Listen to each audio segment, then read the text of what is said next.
சரி, சிவபுராணத்தோட நேற்று முதல் வரி பார்த்தோம் இல்லையா? இன்னைக்கு அந்த 2வது வரி, 3வது, 4வது, 5வது வரைக்கும் பார்க்க போறோம். சரிங்களா? இமைப்பொழுதும் என் நெஞ்சில் நீங்காதான் தாழ்வாழ்க. இதன் பொருள் என்ன தெரியுமா?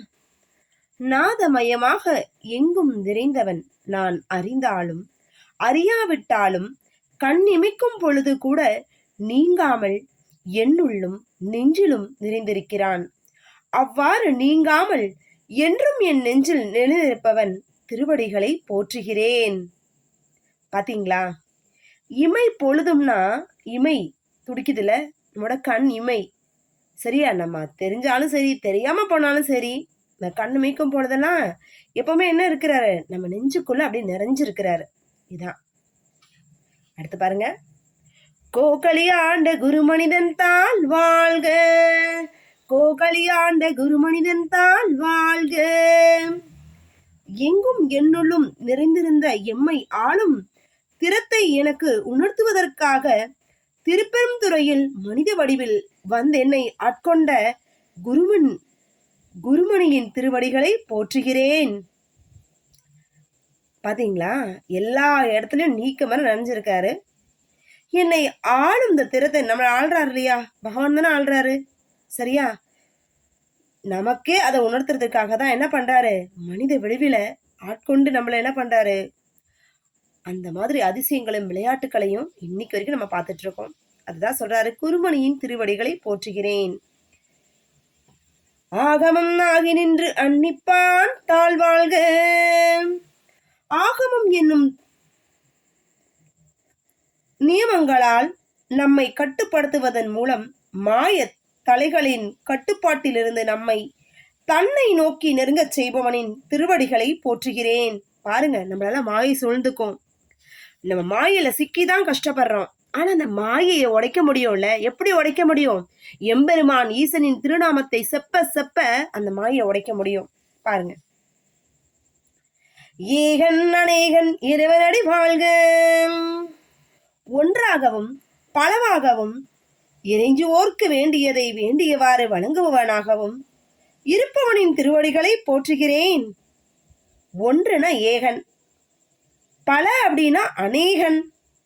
யார் யாரெல்லாம் சுவாமி எனக்கு இது வேணும்னு சொல்லி கேட்கிறாங்களோ அவங்க கேட்கறதுக்கெல்லாம் வேண்டியதெல்லாம் வேண்டியவாறு வழங்குபவரா இருக்கார் இறைவன். அப்படிப்பட்ட அவருடைய பாதத்தை நான் தொழுறேன். சொல்லாமா? சிவபுராணத்தோட முதல் 5 வரி சொல்லாமா? நமச்சிவாய வாழ்க, நாதன் தாழ் வாழ்க. இமை பொழுதும் என் நெஞ்சில் நீங்காதான் தாழ் வாழ்க. கோகலியாண்ட குருமனிதன் தாழ் வாழ்க. ஆகமம் ஆகி நின்று அன்னிப்பான் தாழ் வாழ்க. ஏகன் அநேகன் இறைவனடி வாழ்க.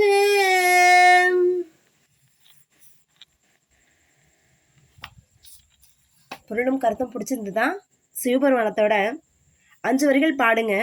இந்த 5 வரிகளை இன்னைக்கு மெமரைஸ் பண்ணுங்க. சரிங்களா? அதாவது எல்லாருக்குமே படிக்க தெரியும், ஓகே. ஆனா பொருளோட நமக்கு தெரியணும்ல. அதுக்காக தான் இன்னைக்கு இந்த கருத்துரை, பொருளும் பாடலும். சரிங்களா? இது பாருங்க, நம்முடைய கர்ம வினை தான் நோய்கள், மாயை தான் அந்த வியாதி. இன்னைக்கெல்லாம் மருத்துவத்துல போய் எவ்வளவோ பேர் நோய்க்கு மருந்து பாக்குறாங்க. ஆனா இந்த உலகத்துல பிரம்ம சுழற்சியில என்னென்ன விளையாட்டுகள் நடக்க தெரியுமா? நல்லா பாருங்க. பகவான் இந்த உலகத்தை படைச்சாரு. அம்மா அப்பான்னு ஒருத்தரை கொடுத்தாரு. அதுக்கடுத்து கூட பிறந்தவங்கன்னு ஒண்ணு கொடுத்தாரு. அதுக்கு நம்ம சாப்பிட்றதுக்கு ஒரு வேலை. சரி, வேலை கொடுத்தா அதை சார்ந்து இன்னொரு கூட்டம். இப்படியே ஒவ்வொரு நிலையிலும் பாருங்க. மருத்துவமனை ஏன் வந்துச்சு? டாக்டர்ஸ்க்கு சம்பளம். நமக்கு நோயின்னு ஒண்ணு கொடுக்குது, கர்மாக்கள் கொடுக்குது, ஆன்மா கொடுக்குது. தப்பு செய்யும் போதெல்லாம் ஆன்மா தண்டிக்கும். இந்த முன்னோர்கள் தண்டிப்பாங்க. உடனே என்ன பண்ணும்? மருத்துவமனைக்கு போய் மருத்துவ செலவு பண்ணும். அப்ப அந்த மருத்துவ செலவு பண்ணிக்கிறதுக்கும் கடவுள் ஆஸ்வதிக்கிறாரு. ஏன்? அதெல்லாம் அவங்களுக்கு கூலி, சம்பளம்னு.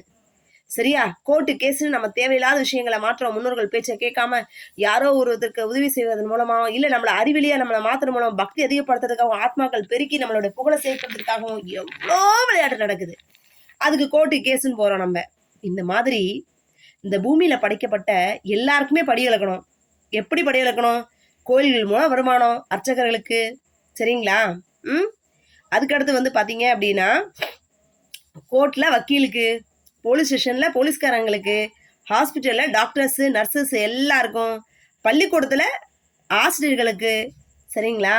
இந்த மாதிரி அதே மாதிரி படைப்பு உயிர்களில் ஒவ்வொரு ஜீவராசிக்கும் இது மாதிரி எல்லா உயிர்களையும் இறைவன் படி இழந்துட்டே இருக்கிறாரு.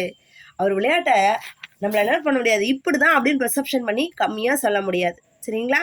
இன்னைக்கு சொன்ன கருத்து பிடிச்சிருந்தா லைக் பண்ணுங்க, ஷேர் பண்ணுங்க, கமெண்ட் பண்ணுங்க அண்ட் சப்ஸ்கிரைப் பண்ணுங்க.